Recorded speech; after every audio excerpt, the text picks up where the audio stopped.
Isa lang ang mensahe ni Senate President Pro Tempore Panfilo Lacson kay Leyte Representative Martin Romualdez at dating Congressman Saldico. Kung walang tinatago, humarap sa pagdinig ng voluntaryo at sa kanyang inaasahang comeback sa Blue Ribbon Committee. Di lang flood control scandal ang kanyang sisilipin. Narito ang agenda report ni Hannah T. Inuudyok na si former House Speaker Martin Romualdez na voluntaryong lumitaw sa Senate Blue Ribbon Committee hearings. Sabi ni Senate President Pro Tempore Panfilo Lacson sa Agenda Weekend ng Bilyonaryo News Channel, kung hindi naman daw totoo ang naging cash deliveries sa kanyang bahay kaugnay ng infra projects, dapat magkusa na lang siyang sumipot. Kung solid naman ang kanyang depensa sa parte na yon, sa aspeto na yon, na yung pagdi-deliver na di umano ay hindi pwedeng mangyari o imposible mangyari kasi under construction yung bahay. Binunyag ng surprise witness na si Orly Guteza na siya mismo ang nag-deliver ng higit kumulang 46 na luggage.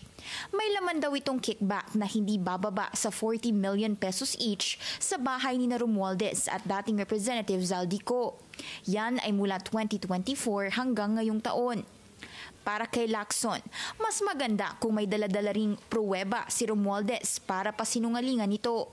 Kung meron na itabing logbook, nakatabing logbook do sa house under construction, mas magandang dalhin niya para mapatotohanan niya na walang dumating doon ng mga sasakyan. Hindi pa raw sila nagkakausap ni Romualdez at humihingi na rin siya ng tulong kay Senate President Tito Soto para makipag-ugnayan sa dating House Speaker. Nangyari na rin ito nung si Lacson pa ang chairman ng Senate Committee on Public Order and Dangerous Drugs nang madawit ang pangalan ni nooy Representative Ching Veloso sa illegal drug trade sa panahon ng Duterte administration. Doon, nabigyan ng pagkakataon si Veloso makapagsalita. Sinusubukan pa naming makakuha ng pahayag mula kay Romualdez. Sa ngayon, wala pa siyang sagot sa amin. Pagdating kay Ko, hindi pa raw alam ni Lacson kung nasan siya, pero lumalakas na ang panawagang i-cancel ang kanyang passport. Wala pang jurisdiction ng korte tungkol dito, pero may legal opinion na pwedeng maghain ng petisyon para sa kanyang passport cancellation. Halimbawa, DPWH or Ombudsman or DOJ ay magpadala ng request or petition sa korte para mag-issue ng order na i-cancela yung kanyang passport bilang pangunang hakbang. Sakaling hindi pa rin sumipot si Ko sa mga susunod na Blue Ribbon hearing, pwede siyang makontempt at tuluyang hainan ng arrest warrant. Pagpapaliwanagin din ni Lacson si Guteza tungkol sa credibility niya bilang witness. Lalo na't natuklasan ng Manila RTC na hindi umano real signature ng isang notary lawyer ang nasa salaysay niya. Si Guteza ay pinakilala ni Senator Rodante Marcoleta sa hearing na ipinakilala umano ni dating Representative Mike Defensor. Sa ngayon, suportado raw ng Senate Majority ang pagbabalik niya bilang Blue Ribbon Chair matapos mag-resign earlier this month. Una nang sinabi ni Soto na hindi lang flood control ang tututukan ng Blue Ribbon, kundi pati ibang infra projects sa iba't ibang mga ahensya. Pabor si Lacson na tapyasan ang budget ng DPWH para sa 2026 dahil malinaw din daw sa mismong testimonies ng dating DPWH officials na ino-overprice talaga nila ang mga proyekto.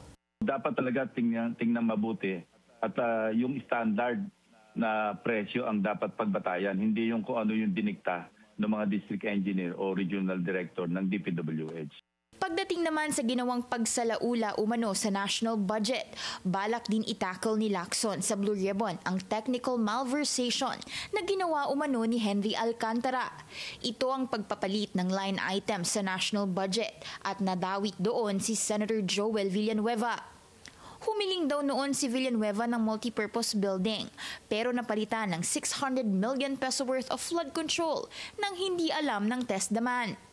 Una na ring pinabulaanan ni Villanueva ang mga akusasyon.